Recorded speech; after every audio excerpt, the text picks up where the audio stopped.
ನಮಸ್ಕಾರ. ನಮಸ್ಕಾರ ಗುರುಗಳು. नारायणकरहं स्वाक्यैः अस्योद्भवादितमशेषविशेषतोऽपि वन्द्यं सदा प्रियतं वसन्नमामि। कृष्णाय वासुदेवाय हरये परमात्मने प्रणतः क्लेशनाशाय गोविन्दाय नमो नमः। अभ्रमं भङ्गरहितम् अजडं विफलं सदा आनन्दतीर्थमतुलं भजे तापत्रयापहम्। नमः श्रीपादराजाय नमस्ते व्यासयोगिने नमः पुरन्दरार्याय विजयार्याय ते नमः। जलज्येष्ठनिभाकारं जगदीशप्रसादकं जगतीतलविख्यातं जगन्नाथपुरं भजे। तपस्वाध्याश्रूषाकृष्टपूजारतं मुनिं विश्वेशमिष्टं वन्दे परिव्राजचक्रवर्तिनं। ಹರಿಕಥಾಮೃತಸಾರ ಗುರುಗಳ ಕರುಣದಿಂದ ಪನಿತು ಪೇಳುವೆ ಪರಮ ಭಗವದ್ಭಕ್ತರಿದನಾದರದಿ ಕೇಳುವುದು. ಹರಿಕಥಾಮೃತಸಾರ ಗುರುಗಳ ಕರುಣದಿಂದ ಪನಿತು ಪೇಳುವೆ ಪರಮ ಭಗವದ್ಭಕ್ತರಿದನಾದರದಿ ಕೇಳುವುದು. ಪಂಚಮ ಸಂಧಿ ವಿಭೂತಿ ಸಂಧಿ ಎರಡನೆಯ ಪದ್ಯ. ಜಲಧರಾಗಸದೊಳಗೆ ಚರಿಸುವ ಹಲವು ಜೀವರ ನಿರ್ಮಿಸಿಹನದ ರೊಳು ಸಜಾತಿ ವಿಜಾತಿ ಸಾಧಾರಣ ವಿಶೇಷಗಳ ತಿಳಿದು ತತ್ತಸ್ಥಾನದಲ್ಲಿ ಗಳಿಸಿ ಹಬ್ಬಿದ ಮನದಿ ಪೂಜಿಸು ತಲವ ವ್ಯಾಪ್ತದ ರೂಪಗಳ ನೋಡುತ್ತಲಿ ಹಿಗ್ಗುವುದು. ಎಷ್ಟಪ್ಪ, ಹಿಂದೆ 10 ಬಗೆಯ ವಿಭೂತಿಗಳನ್ನ ನಾವು ನೋಡಿದ್ವಿ. ಯಾವ್ದ್ಯಾವ್ದು ಹೇಗೆ ಯಾವ್ಯಾವ್ದ್ರಲ್ಲಿ ಇದ್ದಾನೆ ಪರಮಾತ್ಮ ಅನ್ನೋದನ್ನ ಈಗ ಹೇಳ್ತಾ ಇದ್ದಾನೆ. ಜಲ ಯಾವ್ದ್ಯಾವ್ದು ದ್ರವ ರೂಪವಾಗಿ ಇದೆಯೋ ಎಲ್ಲವೂ ಕೂಡ ಜಲ ಅಂತಂದ್ರೆ ಸಮಸ್ತವಾದ ಉದಕ. ಧರ ಭೂಮಿಯಿಂದ ಭೂಲೋಕದಲ್ಲಿ ಅಂದ್ರೆ ಭೂಲೋಕದಿಂದ ಹಿಡಿದು ಕೆಳಗಿನ ಎಲ್ಲಾ ಲೋಕಗಳೂ ಕೂಡ ಅದನ್ನ ಹಿಡ್ಕೊಳ್ಬೇಕು. ಪಾತಾಳಾದಿ ಲೋಕಗಳು, ಪಾತಾಳ ತನಕ. ಆಗಸ ಜಲ ಧರ ಆಗಸ ಆಕಾಶ ಊರ್ಧ್ವಲೋಕಗಳು ಎಲ್ಲವೂ ಕೂಡ ಭೋರ್ಲೋಕ ಸ್ವರ್ಲೋಕ ಜನೋಲೋಕ ತಪೋಲೋಕ ಸತ್ಯಲೋಕ ಈ ರೀತಿ ಎಲ್ಲಾ ಲೋಕಗಳನ್ನು ಕೂಡ ನಾವು ಹಿಡ್ಕೊಳ್ಬೇಕು. ಈ ಎಲ್ಲದರೊಳಗೂ ಪರಮಾತ್ಮ ಇದ್ದಾನೆ. ಹಾಗಲ್ಲ, ಎಲ್ಲದರೊಳಗೂ ಇದ್ದಾನೆ ಅರ್ಥ ಏನು? ದೊಳಗೆ ಚರಿಸುವ ಹಲವು ಜೀವರ ನಿರ್ಮಿಸಿಹ ನದರೊಳು ಸಜಾತಿ ವಿಜಾತಿ ಸಾಧಾರಣ ವಿಶೇಷಗಳ. ಈ 3 ಲೋಕಗಳಲ್ಲಿ ಏನು ಸಂಚಾರ ಮಾಡ್ತಾರೆ ಹಲವು ಜೀವರು, ಅವರನ್ನ ನಿರ್ಮಾಣ ಮಾಡಿದನು ಪರಮಾತ್ಮನೇನೆ, ಗೊತ್ತಿರುವಂತಹ ವಿಷಯ. ಅದರಲ್ಲಿ ಅವರ ಸ್ಥೂಲ ದೇಹವನ್ನ ನಿರ್ಮಾಣ ಮಾಡಿ ಅದರಲ್ಲಿ ಪರಮಾತ್ಮ ಪ್ರವಿಷ್ಟನಾಗಿದ್ದಾನೆ. ಸಜಾತಿ ವಿಜಾತಿ ಸಾಧಾರಣ. ಊರ್ಧ್ವಲೋಕಗಳಲ್ಲಿ ಸಜಾತಿಯರಾದವರು ಪಂಚಭೇದ ತಾರತಮ್ಯ ಜ್ಞಾನದಿಂದ ಕೂಡಿದಂತಹ ಮುಕ್ತಿಯೋಗ್ಯ ಜೀವರು, ಅವ್ರು ಸಜಾತಿಗಳು. ವಿಜಾತಿಗಳು ಈ ಪಂಚಭೇದ ಜ್ಞಾನವೇ ಇಲ್ಲ ಅವರಿಗೆ, ತಮೋಯೋಗ್ಯ ಜೀವರು ವಿಜಾತಿಗಳು. ಸಾಧಾರಣ ಜೀವರು ಎರಡೂ ಜ್ಞಾನವೂ ಇದೆ, ಈ ಕಡೆ ಅಕಡೂ ಇಲ್ಲ ಈ ಕಡೂ ಇಲ್ಲ, ಸ್ವಲ್ಪ ಜ್ಞಾನ ಇದೆ, ನಿತ್ಯ ಸಂಸಾರಿಗಳು ಅಂತ ಅರ್ಥ. ಹೀಗೆ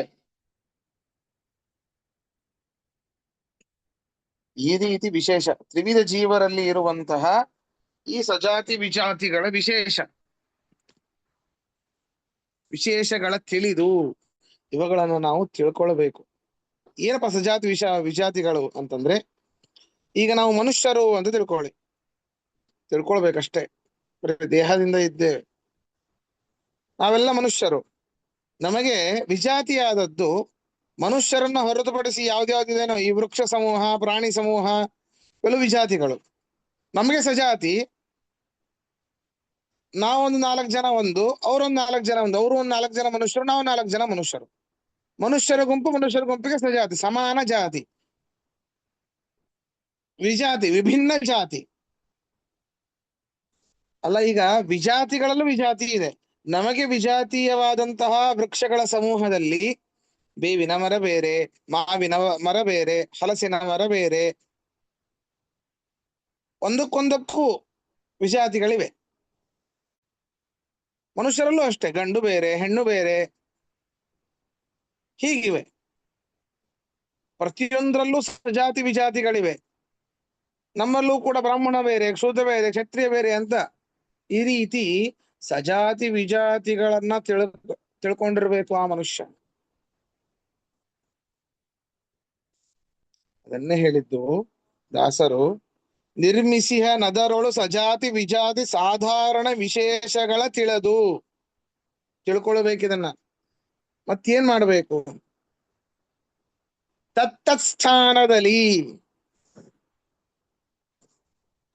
ಆಯಾಯ ದೇಹಗಳಲ್ಲಿ ಬೆಗ್ಗಳಿಸಿ ಆಯಾಯ ಸನ್ನಿಧಾನವನ್ನ, ಅಲ್ಲಿರುವ ಪರಮಾತ್ಮನ ಮಹಾತ್ಮೆಯನ್ನ ಸರಿಯಾಗಿ ಅರ್ಥ ಮಾಡ್ಕೊಳ್ಬೇಕು.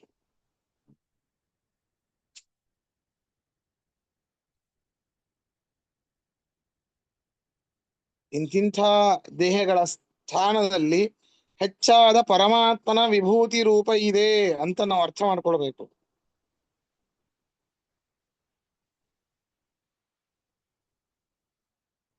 ಮನದಿ ಪೂಜಿಸುತ್ತ ಅಲ್ಲಿರುವಂತಹ ಪರಮಾತ್ಮನ ರೂಪ, ನಮ್ಮ ಹೃದಯಾಕಾಶದಲ್ಲಿ ಇರುವಂತಹ ಪರಮಾತ್ಮ ಬಿಂಬರೂಪನಾದ ಪರಮಾತ್ಮನನ್ನ ಐಕ್ಯ ಚಿಂತನೆ ಮಾಡಬೇಕು. ಅಲ್ಲಿರುವಂತಹ ಪರಮಾತ್ಮ ರೂಪಕ್ಕೂ ನಮ್ಮ ಬಿಂಬರೂಪನ ಪರಮಾತ್ಮನಿಗೂ ಐಕ್ಯ ಚಿಂತನೆ ಮಾಡೋದೇ ಆ ಒಂದು ಪೂಜೆ.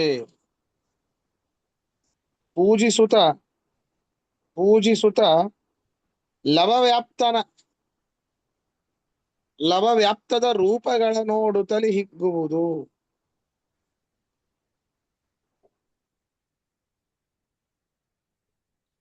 ಲವವ್ಯಾಪ್ತ ಅಂತಂದ್ರೆ, ಲವ ಅಂತಂದ್ರೆ ಬಹಳ ಅಂತರ್ಥ. ಲವಲೇಶವೂ ಉಳಿಯಲಿಲ್ಲ ಅಂತ ಹೇಳ್ತೇವೆ. ಲವ ಅಂತಂದ್ರೆ ಅತಿ ಸೂಕ್ಷ್ಮವಾದದ್ದು ಒಂದರ್ಥ. ಅತಿ ಸೂಕ್ಷ್ಮವಾದ ಜೀವನಲ್ಲಿ ಇರುವಂತಹ ಪರಮಾತ್ಮನ ಆ ಒಂದು ರೂಪವನ್ನ ನಾವು ಚಿಂತನೆ ಮಾಡಬೇಕು. ಅರ್ಥಾತ್ ಮುಖ್ಯವಾಗಿ ನಮ್ಮಲ್ಲಿ ನಾವು ಚಿಂತನೆ ಮಾಡ್ಕೊಳ್ಬೇಕು. ಹೀಗೆ ರೂಪಗಳ ಚಿಂತಿಸುತ್ತಾ ನೋಡುತ್ತಲಿ ಹಿಗ್ಗುವುದು. ಆಹಾ, ಅಂತಹ ಪರಮಾತ್ಮ ಏನಿದ್ದಾನೆ, ಸರ್ವೇಂದ್ರಿಯ ಪ್ರೇರಕನಾದ ಪರಮಾತ್ಮ ಏನಿದ್ದಾನೆ, ವಿಶೇಷವಾಗಿ ಕಾಣುವಂತಹ ಆ ವ್ಯಕ್ತಿಯಲ್ಲಿ, ಆ ವಸ್ತುವಿನಲ್ಲಿ, ಆ ಪ್ರಾಣಿಯಲ್ಲಿ, ಆ ಮರದಲ್ಲಿ ಇರುವಂತದ್ದೇನಿದೆ, ಆ ಒಂದು ವಿಭೂತಿ ರೂಪ ನನ್ನ ಬಿಂಬರೂಪನ ಪರಮಾತ್ಮಕ್ಕಿಂತ ಭಿನ್ನ ಅಲ್ಲ, ಒಂದೇ ಎಂಬುದಾಗಿ ತಿಳಿದು ಹಿಗ್ಗುವುದು, ಸಂತೋಷ ಪಡುವುದು ಅಂತ ಇದರಲ್ಲಿ ಹೇಳ್ತಾ ಇದ್ದಾರೆ.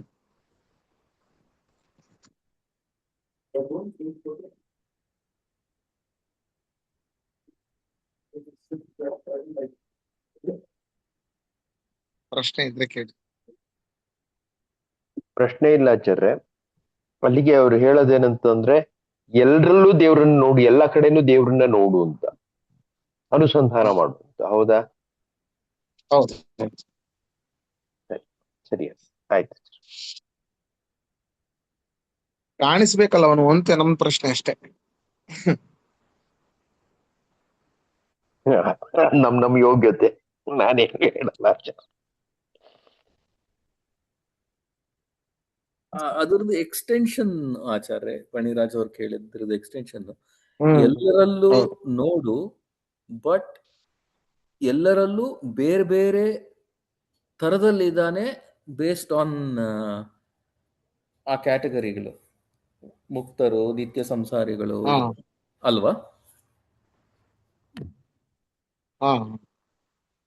ಓಕೆ, ಮುಂದೆ ಹೇಳ್ತಾರೆ ಈಗ, ಅದ್ಭುತ ಹೇಳ್ತಾರೆ ಈಗ. ಸರಿ. ಯಾಕಂದ್ರೆ ಸಜಾತಿ ವಿಜಾತಿ ಆಗತ್ತೆ ಅನ್ಸುತ್ತೆ. ಯಾವ್ಯಾವ್ದ್ರಲ್ಲಿ ಹೇಗೆ ನಾವು ಪರಮಾತ್ಮನ ವಿಭೂತಿ ರೂಪಗಳು ವಿಶೇಷವಾಗಿ ಯಾವ್ಯಾವ್ದ್ರಲ್ಲಿ ಇದೆ ಅನ್ನೋದನ್ನ, ಪ್ರತಿನಿತ್ಯ ಕಣ್ಣಿಗೆ ಬೀಳುವಂತಹ ವಸ್ತುಗಳು, ಜೀವಿಗಳು, ಮನುಷ್ಯರು, ಪ್ರತಿಮೆಗಳು ಎಲ್ಲವನ್ನೂ ಹೇಳ್ತಾ ಇದ್ದಾರೆ ಈಗ. ಓಕೆ. ಪ್ರತಿಮಶಾಲಿ ಗ್ರಾಮ ಗೋಭ್ಯಾಗತನ ತಿಥಿ ಶ್ರೀ ತುಳಸಿ ಪಿಪ್ಪಲ ಯತಿವನಸ್ಥ ಗೃಹಸ್ಥ ವಟು ಯಜಮಾನ ಸ್ವಪರ ಜನ ಪೃಥಿವಿ ಜಲ ಶಿಖಿ ಪವನ ತಾರಾ ಪಥನ ವಗ್ರಹ ಯೋಗ ಕರಣ ಬತಿತಿ ಸಿತಾಸಿತ ಪಕ್ಷ ಸಂಕ್ರಮಣ ವನದಿಧಿಷ್ಠಾನ ಪರಮಾತ್ಮನ ವಿಶೇಷವಾದ ವಿಭೂತಿರುಗಳ ಅನುಷ್ಠಾನವನ್ನು ಎಲ್ಲೆಲ್ಲಿ ಮಾಡಬೇಕು ಅಂತ.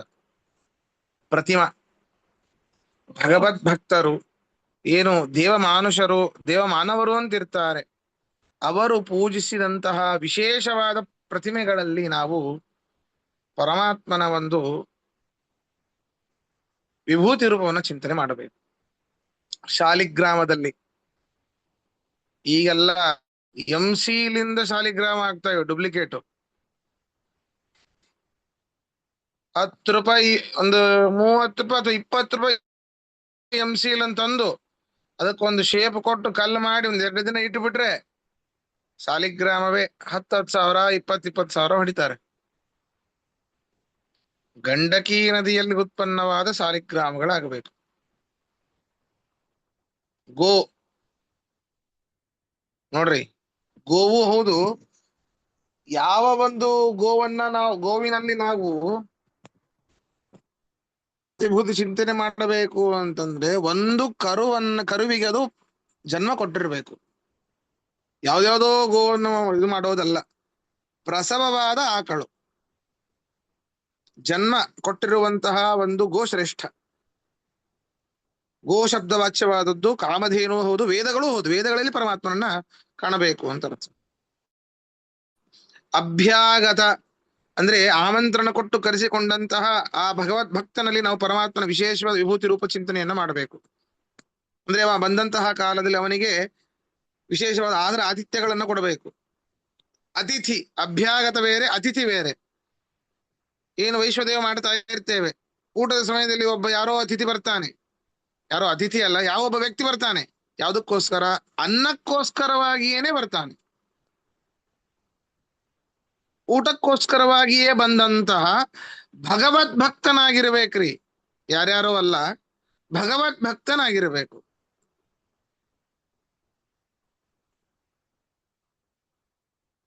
ನಮಗೆ ಬೇಕಾದಷ್ಟು ಫ್ರೆಂಡ್ಸ್ ಇದ್ದಾರೆ ಅಂತ ಹೇಳಿ ಆಗತ ನಮಗೆ ಯಾರು ಭಗವದ್ ಭಕ್ತರಲ್ಲವೋ ಅಂಥವರಿಗೆ ಅಂಥವರ ಒಂದು ಸಂಪರ್ಕದಲ್ಲೇ ಬೆಳೆದಂಥವರು ನಾವು, ಅವರಿಗೆ ಕರೆದು ವಿಶೇಷವಾದ ಆದರ ಆತಿಥ್ಯ.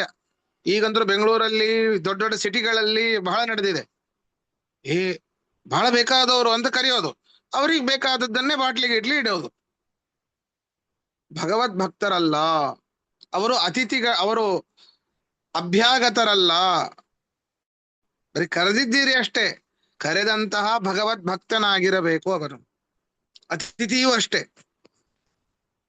ಮತ್ತೆ ಶ್ರೀ ತುಳಸಿ, ಈ ತುಳಸಿ ದೇವಿಯಲ್ಲಿ, ಆಮೇಲೆ ಯಾವ ತುಳಸಿಯಲ್ಲಿ ಪರಮಾತ್ಮ ವಿಶೇಷ ವಿಭೂತಿ ರೂಪ ಇರ್ತದೆ ಅಂತಂದ್ರೆ, ತುಳಸಿ ಗಿಡ ಹತ್ತಿ 3 ತಿಂಗಳಾಗಿರ್ಬೇಕು, ತೆನೆಗಳು ಬಿಟ್ಟಿರ್ಬೇಕು. ಎಷ್ಟು ಸೂಕ್ಷ್ಮ ಇದೆ ನೋಡಿ. ಹೌದಾ? ಬಹಳ ಸೂಕ್ಷ್ಮ ಇದೆಯಲ್ಲ. ಹೀಗೆ 3 ತಿಂಗಳಾದ ತುಳಸಿ, ಪಿಪ್ಪಲ, ಅಶ್ವತ್ಥ ಮರ,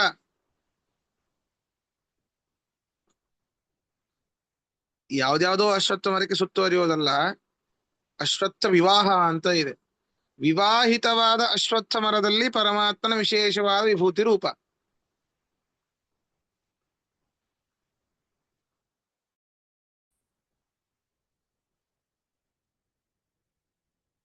ಉಗ್ರತೋ ಬ್ರಹ್ಮರೂಪಾಯ, ದೃಷ್ಟತೋ ಬ್ರಹ್ಮರೂಪಾಯ, ಮಧ್ಯದೋ ವಿಷ್ಣು ರೂಪಿಣೆ, ಅಗ್ರಶ್ವರೂಪಾಯ ವೃಕ್ಷರಾಜಾಯತೆ ನಮಃ ಅಂತ 3 ಅವಸ್ಥೆಗಳ, ಸೃಷ್ಟಿ ಸ್ಥಿತಿ ಲಯಗಳ ಕಾರಣರಾದ 3 ರೂಪಗಳು ಅದರಲ್ಲಿ ಇರ್ತದೆ.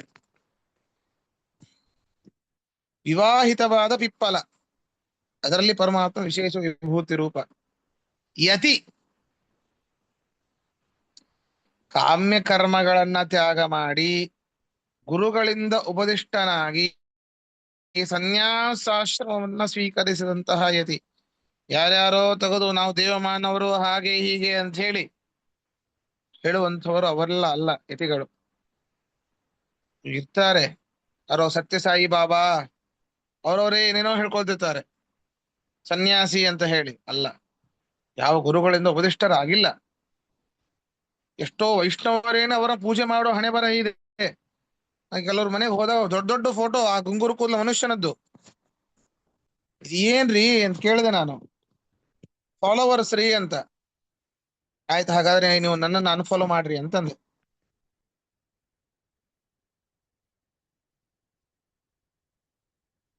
ಮನೆಗೆ ಹೋದ್ಮೇಲೆ ಗೊತ್ತಾಗತ್ತೆ ಹಣೆ ಬರಹ.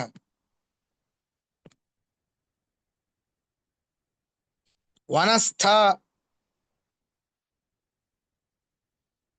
ಅಂದ್ರೆ ವಾನಪ್ರಸ್ಥ. ವಾನಪ್ರಸ್ಥನಲ್ಲಿ ನಾವು ವಿಶೇಷವಾದ ವಿಭೂತಿ ರೂಪ ಚಿಂತನೆ ಮಾಡಬೇಕು. ನೋಡ್ರಿ, ಗೃಹಸ್ಥನಲ್ಲೂ ಚಿಂತನೆ ಮಾಡಬೇಕು. ಆದರೆ ಅವನೂ ಕೂಡ ಅಹಂಕಾರ ಮಮಕಾರಗಳನ್ನ ಬಿಟ್ಟಿರುವಂತಹ ಗ್ರಸ್ತನಾಗಿರಬೇಕು, ಭಗವದ್ ಭಕ್ತನಾಗಿರಬೇಕು. ಪ್ರತಿಯೊಂದು ವ್ಯಾಪಾರಗಳಲ್ಲಿ ಪರಮಾತ್ಮನ ಚಿಂತನೆಯನ್ನ ಮಾಡಬೇಕು. ಇದು ನಮಗಂತರೂ ಬರೀ ನಮ್ದು ಹಣೆ ಬರವರೆ ಹೇಳೋದಷ್ಟೇ.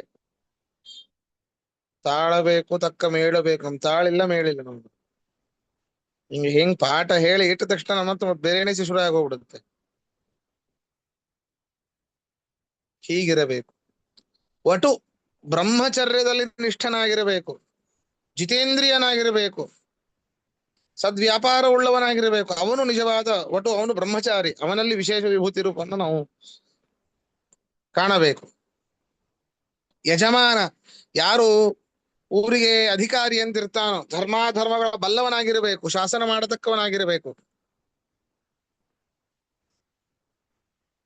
ಯಾರು ಒಳ್ಳೆ ಕಾರ್ಯಗಳನ್ನು ಮಾಡ್ತಾ ಇರ್ತಾರೋ ಅವರಿಗೆ ಸಹಾಯ ಮಾಡುವಂತಹ ವ್ಯಕ್ತಿಯಾಗಿರಬೇಕು.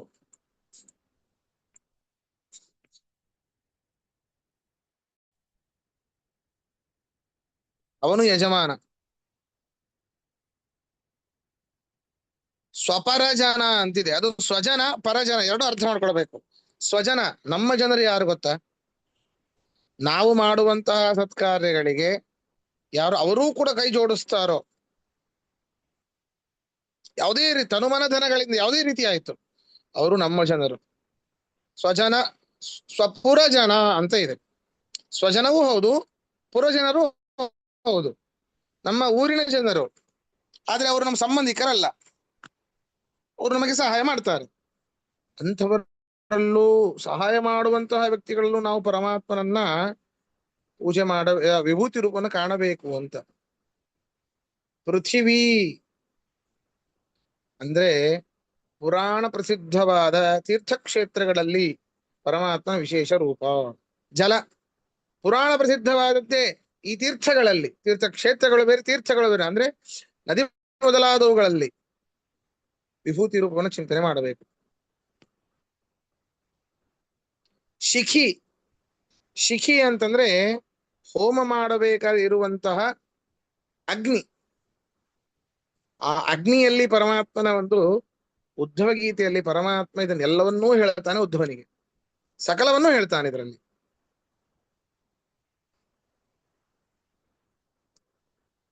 ಪವನ, ನಮ್ಮ ಶ್ವಾಸರೂಪವಾದ ವಾಯು.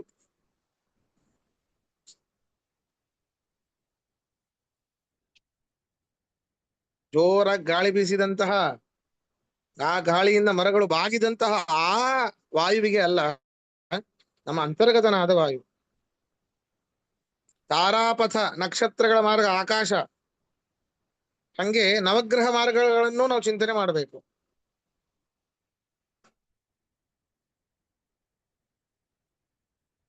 ನವಗ್ರಹಗಳಲ್ಲೂ ಮಾರ್ಗವೂ ಹೌದು, ನವಗ್ರಹಗಳನ್ನು ನಾವು ಚಿಂತನೆ ಮಾಡಬೇಕು. ಪರಮಾತ್ಮ ವಿಭೂತಿ ರೂಪ ಇದೆ ಅಂತ. ಯೋಗಗಳಲ್ಲಿ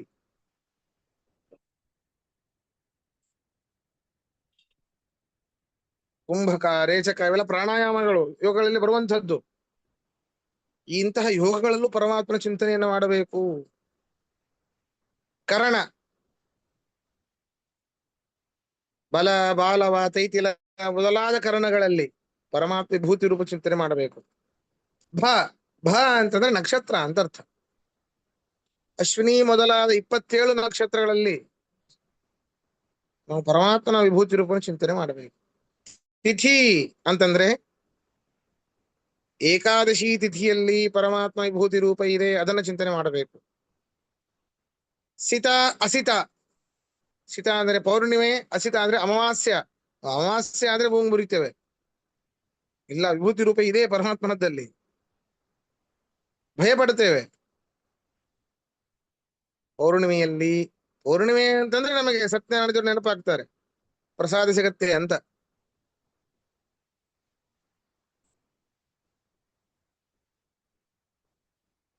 ಅಮಾವಾಸ್ಯೆ ಬಂದ್ರೆ ಪಿತೃದೇವತೆಗಳು ನೆನಪಾಗ್ತಾರೆ. ಅಲ್ಲ, ಹಿಂದಿನ ನಾವು ಪಿತೃಗಣ ಸಂಧಿಯಲ್ಲಿ ನಾವು ನೋಡಿದೀವಲ್ಲ, ಪರಮಾತ್ಮನೇ ಇರೋದು, ಬೇರೆ ಯಾರು ಇಲ್ಲ ಅಲ್ಲಿ. ಅಮಾವಾಸ್ಯೆಯಲ್ಲೂ ವಿಶೇಷವಾಗಿ ಪರಮಾತ್ಮ ವಿಭೂತಿ ರೂಪ ಚಿಂತನೆ ಮಾಡಬೇಕು. ಪಕ್ಷ,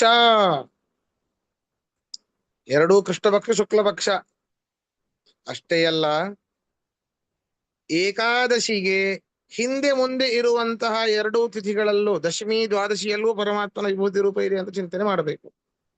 ಸಂಕ್ರಮಣ, ಉತ್ತರಾಯಣ ದಕ್ಷಿಣಾಯಣ ಮೊದಲಾದ ಸಂಕ್ರಮಣಗಳಲ್ಲೂ ವಿಶೇಷವಾದ ಪರಮಾತ್ಮನ ಅಧಿಷ್ಠಾನ ಇದೆ. ಹೀಗೆ ಪರಮಾತ್ಮನನ್ನ ನಾವು ಚಿಂತನೆ ಮಾಡಬೇಕು ಅಂತ ಹೇಳ್ತಾ ಇದ್ದಾರೆ. ಪ್ರಶ್ನೆ ಇದ್ರೆ ಕೇಳಿ. ನಮಸ್ಕಾರ ಆಚಾರ್ಯ. ಪ್ರಶ್ನೆ ಒಂದೆರಡು ಪ್ರಶ್ನೆ ಇದೆ. ಶೋಭಾ ಮೊದಲು ಕೇಳ್ತಾಳೆ, ಆಮೇಲೆ ನಾನು ಕೇಳ್ತೇನೆ. ನಮಸ್ಕಾರ. ಅದು ಕೇಳಿ ಕೇಳಿ. ವಿವಾಹಿತ ತಿಪ್ಪಲ ಅಂದ್ರೆ ಏನು? ವಿವಾಹಿತ ಅಂದ್ರೆ ಅಂದ್ರೆ ಅಶ್ವತ್ಥ ಮರಕ್ಕೆ ಒಂದು ಸಂಸ್ಕಾರ ಇದೆ, ಸರಿನಾ? ವಿವಾಹ ಸಂಸ್ಕಾರ ಅಶ್ವತ್ಥ ಮರಕ್ಕೂ ಇದೆ. ಅಂತಹ ಸಂಸ್ಕೃತವಾದ ವಿವಾಹ ಸಂಸ್ಕಾರದಿಂದ ಕೂಡಿರುವಂತಹ, ವಿವಾಹ ಸಂಸ್ಕಾರದಿಂದ ಸಂಸ್ಕೃತವಾದ ಮರದಲ್ಲಿ ಮಾತ್ರ ನಾವು ಪೂಜೆಯನ್ನ ಮಾಡಬೇಕು, ಸರಿನಾ? ಅದು ಯಾರು ಮಾಡ್ತಾರೆ? ಈಗ ಸಂಸ್ಕಾರ ಪುರೋಹಿತರು ಮಾಡ್ತಾರೆ, ಕರೆದು ಹೇಳಿದ್ರೆ ಮಾಡ್ತಾರೆ. ಅದಕ್ಕೆ ಅದಕ್ಕೊಂದು ಸಂಸ್ಕಾರ ಇದೆ. ಮಠದ ಹಿಂದ್ಗಡೆ ಇರುತ್ತಲ್ಲ ಅಂತ ಅಶ್ವತ್ಥ ಮರಕ್ಕೆ ಪೂಜೆ ಮಾಡ್ಬೇಕು, ರಸ್ತೆ ಮೇಲೆ ಕಾಣಿಸ್ತಾ ಇರೋದಕ್ಕೆ ಮಾಡಬಾರ್ದು ಅಂತ ತಾತ್ಪರ್ಯನಾ? ಈಗ ಕೆಲವೊಂದು ಮನೆಗಳ ಸಂಧಿಗಳಲ್ಲೆಲ್ಲ ಬೆಳೆದಿರ್ತದೆ, ಹಾ, ಅಲ್ಲೆಲ್ಲ ಮಾಡಬಾರ್ದು.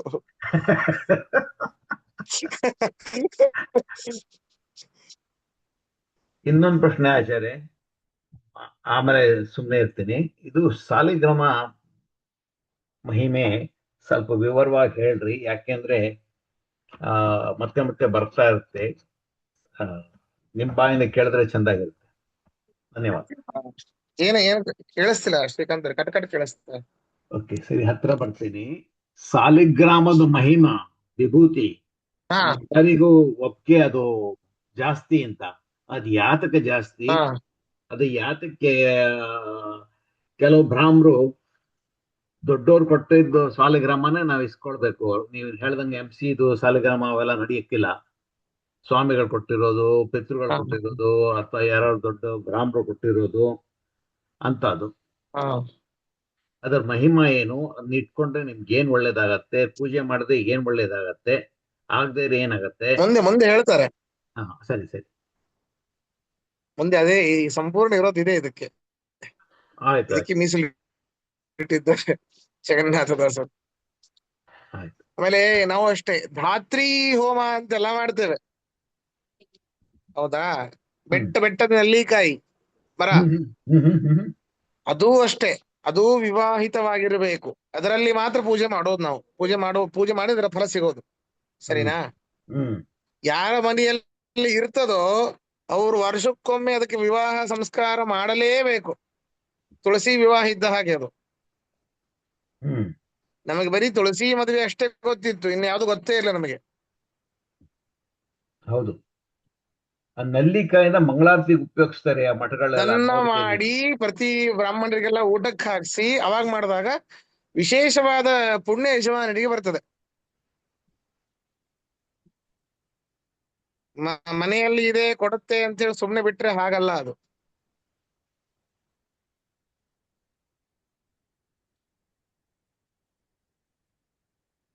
ಆಯ್ತು ಆಚಾರ್ಯ. ಕೆಲವೊಂದು ವಿಶೇಷವಾದ ಮರಗಳಿಗೆ ವಿವಾಹ ಸಂಸ್ಕಾರ ಅಂತ ಇದೆ.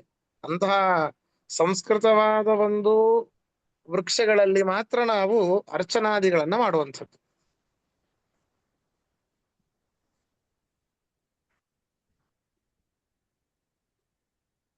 ಆಚಾರ್ಯ, 2 ಪ್ರಶ್ನೆ ಇತ್ತು. ಹಾ. ಒಂದು, ಈ ಪ್ರತಿಮೆ ಶಾಲಗ್ರಾಮ ಇದರಲ್ಲಿ ಹೆಚ್ಚು ಬರ್ತಾ ಬರ್ತಾ ಬರ್ತಾ ಸಂಕ್ರಮಣದಲ್ಲಿ ಕಡಿಮೆ ಆತರ ಓದ್ಕೋಬೇಕು, ಅಥವಾ ಇದರಲ್ಲಿ ಎಲ್ಲಾನು ಸಮಾನವಾಗಿದ್ದಾನೆ ಅಂತ ಓದ್ಕೋಬೇಕು? ಇಲ್ಲ ಇಲ್ಲ ಇಲ್ಲ, ಬೇರೆ ಬೇರೆ ಬೇರೆ. ಸಾಲಿಗ್ರಾಮದಲ್ಲೇ ಜಾಸ್ತಿ. ಅದು ಮುಂದೆ ಹೇಳ್ತಾರೆ, ಮುಂದಿನ ಪದ್ಯದಲ್ಲಿಯೇ ಇದೆ. ಸರಿನಾ? ಸಾಲಿಗ್ರಾಮದಲ್ಲಿ ಜಾಸ್ತಿ.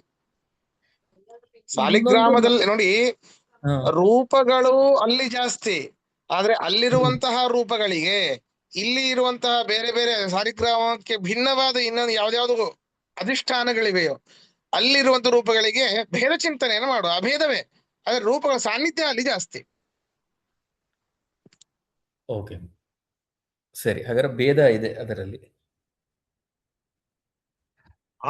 ಹಾ, ಅಂದ್ರೆ ರೂಪಗಳ ಸಂಖ್ಯೆಯಲ್ಲಿ ಭೇದ ಇದೆ, ರೂಪಗಳಲ್ಲಿ ಭೇದ ಇಲ್ಲ. ಅರ್ಥ ಆಯ್ತು, ಅರ್ಥ ಆಯ್ತು. ರೂಪಗಳ ಸಂಖ್ಯೆಯಲ್ಲಿ ಭೇದ ಇದೆ. ಕ್ವಾಂಟಿಟಿ ಅಲ್ಲಿ ಜಾಸ್ತಿ, ಇಲ್ಲಿ ಕಡಿಮೆ, ಅರೆ quality same. Quality same, because ಎಲ್ಲ ಕಡೆ ಅವನೇ ಇರೋದ್ರಿಂದ. ಓಕೆ, ಸರಿ ಸರಿ ಸರಿ ಆಚಾರ್ಯ. ಆಮೇಲೆ ಇದ್ರದ್ದು ಒಂದು ಮಿಸ್ ಆಯ್ತು ನಂಗೆ. ಬತಿಥಿ ಏನ್ ಹೇಳಿದ್ರಿ ಅರ್ಥ? ಅತಿಥಿ ಅಂತಂದ್ರೆ ಈಗ ಮಧ್ಯಾಹ್ನ ಸಮಯದಲ್ಲಿ ನಾವು ಊಟವನ್ನ ಮಾಡ್ತಾ ಇರ್ತೇವೆ, ವೈಶ್ವದೇವವನ್ನ ಮಾಡ್ತಾ ಇರ್ತೇವೆ. ವೈಶ್ವದೇವ ಎಲ್ಲರೂ ಮಾಡೋದಿಲ್ಲ. ಇನ್ನೊಂದು ವೈಶ್ವದೇವ ಅಂದ್ರೆ ಅಹಂ ವೈಶ್ವಾನರೋ ಭೂತ್ವ ಪ್ರಾಣಿನಾಂ ದೇಹಮಾಶ್ರಿತ. ನಮ್ಮ ಹೊಟ್ಟೆಯಲ್ಲಿ ಪರಮಾತ್ಮನ ವೈಶ್ವಾನರನಾಗಿದ್ದಾನೆ. ನಾವು ಮಾಡುವಂತಹ ಪ್ರತಿನಿತ್ಯ 2 ಹೊತ್ತು 3 ಹೊತ್ತು 4 ಹೊತ್ತು ಮಾಡುವಂತಹ ವೈಶ್ವದೇವ ಅಂದ್ರೆ ಭೋಜನ.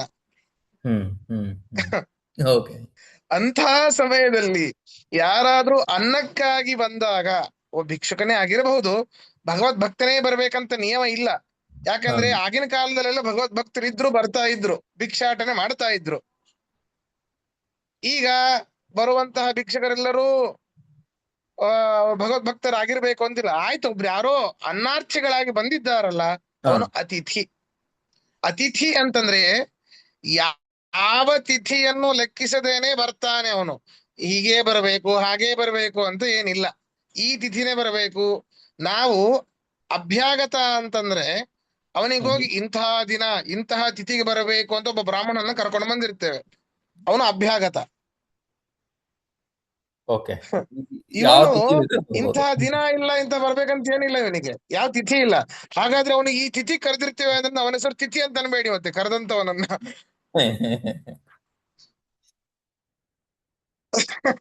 ಇವನು ಅತಿಥಿ, ಇವನಿಗೆ ತಿಥಿ ಇಲ್ಲ, ಅವನಿಗೆ ತಿಥಿ ಇದೆ, ಅವನಿಗೆ ತಿಥಿ ಅಂತ ಆಯ್ತು, ಹಾಗಲ್ಲ.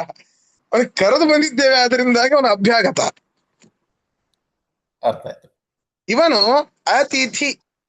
ತಿಥಿ ಇಲ್ಲದೇನೆ, ಯಾವ ತಿಥಿ ಅಂತ ಇಲ್ಲ, ಬರ್ತಾ ಇರ್ತಾನೆ, ಯಾವಾಗ ಬರ್ತಾನೋ ಗೊತ್ತಿಲ್ಲ. ಅಂತಹ ವ್ಯಕ್ತಿಯನ್ನ ಅತಿಥಿ ಅಂತ ಕರೆಯೋದು. ನಾವು ಯಾರ್ಯಾರೋ ಕರೋದು, ಯಾರ್ಯಾರೋ ಮನೆಗೆ ಬಂದಿರ್ತಾರೆ, ಅವರಿಗೆಲ್ಲ ಉಪಚಾರ ಅಲ್ಲ. ಆಗಿನ ಕಾಲದಲ್ಲಿ ಹಾಗಿತ್ತು, ಆಯ್ತು. ಈಗಿನ ಕಾಲದಲ್ಲಿ ಊಟ ಮಾಡುವ ಸಮಯದಲ್ಲಿ ಯಾರೋ ಬರ್ತಾರೆ, ಎಷ್ಟೋ ಸರಿ ಅನುಭವ ಆಗಿದೆ, ಅವ್ರು ಹಾಗೆ ಕಳಿಸೋದಲ್ಲ. ಒಂದು ತುತ್ತಾದ್ರೂ, ಒಂದು ಅರ್ಧ ರೊಟ್ಟಿ ಆದ್ರೂ, ಅರ್ಧ ಚಪಾತಿ ಆದ್ರೂ ಕೊಟ್ಟು ಕಳಿಸ್ಬೇಕು. ಹೀಗೆ ಆಚಾರ್ಯ, ಮನೆಯಲ್ಲಿ ಹೋಮ ಪೂಜೆ ಮಾಡಿದ್ರೆ ಹಳೆ ಕಾಲದಲ್ಲಿ, ಈ ಕಾಲದಲ್ಲೂ ಮಾಡೋರು ಮಾಡ್ತಾರೆ. ಯಜಮಾನ ಕೊನೆಗೆ ತೀರ್ಥ ಪ್ರಸಾದ ಮಾಡಬೇಕು. ಮಾಡೋಕೆ ಮೊದಲು ಕೊನೆಗೆ ಅಲ್ಲಿ ಬಾಗ್ಲ ಓಪನ್ ಇರ್ಬೇಕು, ಅಲ್ಲಿ ಹೋಗಿ ನಿಂತ್ಕೊಂಡು ನೋಡ್ಬೇಕು ಯಾರು ಇದಾರ ಅಂತ. ಹೌದೌದು. ಯಾರು ಬರೋರಿದ್ರೆ ಅವ್ರ ಕೈ ಕಾಲ್ ತೊಳೆದಿ ಅವ್ರಿಗೆ ಮೊದಲು ತೀರ್ಥ ಪ್ರಸಾದ ಹಾಕಿ ನೀವು ಲಾಸ್ಟ್ ನೀವು ಮಾಡೋರು ಮಾಡ್ತಾರೆ ಈಗ್ಲೂನು. ಧನ್ಯವಾದ. ಧನ್ಯವಾದಗಳು ಆಚಾರ್ಯ. ಸರಿ, ಹಂಗಾರೆ ಮನೆಗೆ ನಾವು ಅತಿಥಿಗಳನ್ನ ಕರಿತೀವಲ್ಲ, ಅದು ಅತಿಥಿ ವರ್ಡ್ ರಾಂಗ್ ಅಲ್ವಾ? ಹಾಗಾದ್ರೆ ನಾವು ಅವ್ರನ್ನ ಕರೆಕ್ಟಾಗಿ ಕರೆದಾಗ ಅವ್ರಿಗೆ ಅಭ್ಯಾಗತ ಕರಿಬೇಕು ಅವ್ರನ್ನ. ಅಭ್ಯಾಗತರು ಅದರಲ್ಲೂ ಭಗವದ್ ಭಕ್ತರಿದ್ರೆ ಅಭ್ಯಾಗತರು ಅಷ್ಟೇ.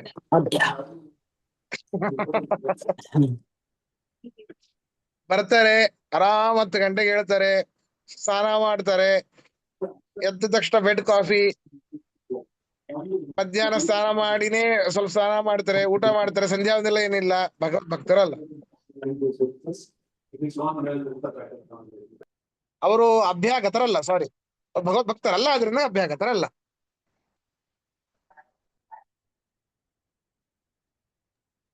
ಆದ್ರೂ ಅವ್ರಿಗೆ ಊಟ ಹಾಕ್ಬೇಕು ನಾವು. ಅನಿವಾರ್ಯ, ಯಾಕಂದ್ರೆ ಕರೆದಿರ್ತೇವೆ ಅದರಿಂದ. ಕೆಲವು ಜನ ಎಷ್ಟು ಚೆನ್ನಾಗಿ ಟೈಮ್ ಮಾಡ್ತಾರೆ ಅಂದ್ರೆ ಊಟಕ್ಕೆ ಮಂಗಳಾರತಿ 10 ನಿಮಿಷ ಮೊದಲು ಬರ್ತಾರೆ.